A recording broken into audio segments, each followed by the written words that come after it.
6 people, 5 people, just kidding, 5 people. Hello, everyone. I want you all to take a second and think for me what you think is the average number of people per day who commit suicide. Okay? Does everybody have a number? Everyone tell me your number. 10. 10? 20. 20? 15. 15? I was gonna say 15. 21. According to the American Foundation for Suicide Prevention, on average, there are 121 suicides per day. 121. Now you've heard that outrageous number, I'm going to go over some statistics, warning signs, and why the stigma surrounding suicide should forever be erased.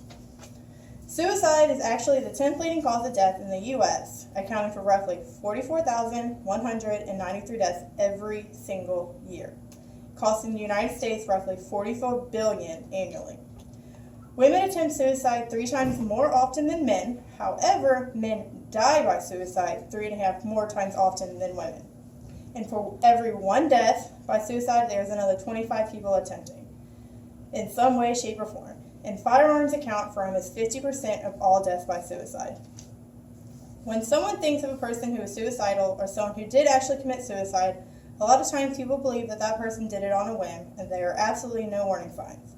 However, that is usually not the case. A person who is suicidal may begin to show warning signs in the form of 1, numerous, or even all of the following, according to the American Association of Sociology. They will begin talking about wanting to die and looking for a way to kill themselves, talking about feeling hopeless or having no purpose, talking about feeling trapped or in unbearable pain, talking about being a burden to others, increasing the use of alcohol or drugs, acting anxious, agitated, or recklessly, sleeping too little or sleeping too much, withdrawing or feeling isolated, showing rage or talking about seeking revenge, displaying extreme mood swings.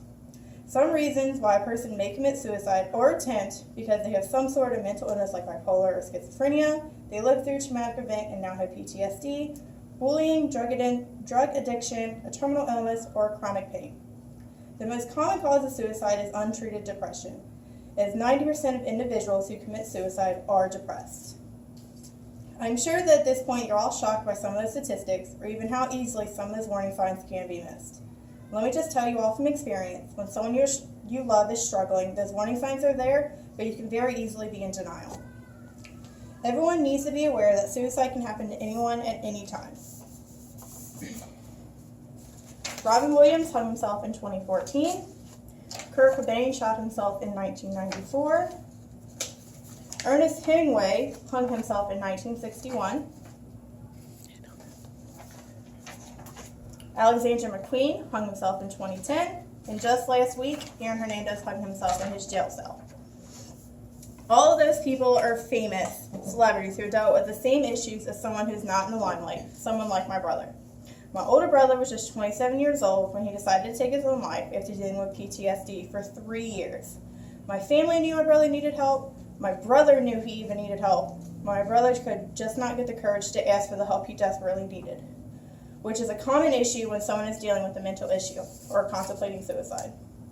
My brother admitted himself into a local VA finally for help, but he told me he did not want to appear weak to anyone, and he did not want anyone to look at him different just because of the way he was feeling. Some people say that anyone who commits suicide are going straight to hell just because they are unable to repent their sin just because they are deceased. Comments are made about how a person takes the easy way out because they took their own life, or how that person is selfish for not thinking about anyone else except themselves. I'm sure at this point you've all heard of the new Netflix series, 13 Reasons Why. And that show is centered around a high school girl who takes her own life after dealing with bullying and sexual assault. I've seen numerous comments and posts saying how that show is glorifying suicide. I personally disagree with anyone who thinks that. The show holds nothing back and shows the bad and ugly parts of suicide and depression that people need to talk about but are too afraid to talk about.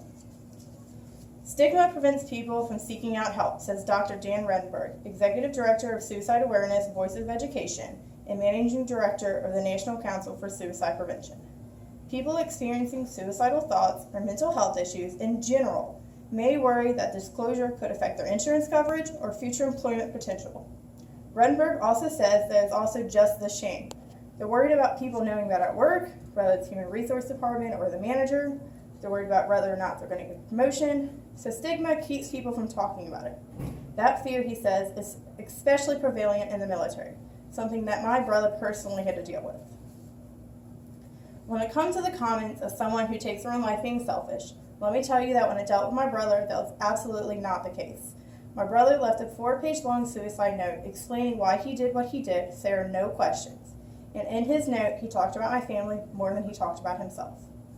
He talked about how he knew his death was going to affect my family, and he thought my family would all have the strength to get through his death together. Mental health and suicide need to be treated no different than any other health issues, like cancer. A person cannot control if they have cancer the same way a person cannot control if they have depression, PTSD, or bipolar disorder. How can you help with the stigma of suicide and the epidemic that is happening in our society? Just talk to each other. If you see someone is having a rough time or day, talk to them. If you yourself are struggling, don't be afraid to speak up. People who love and care about you want you to live and want to help you in any way.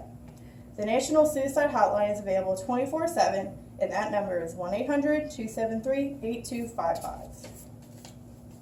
A person should never be afraid to ask for help or offer to help someone if they think they are in need.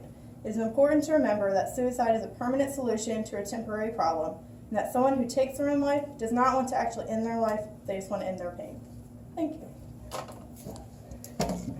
5 people again.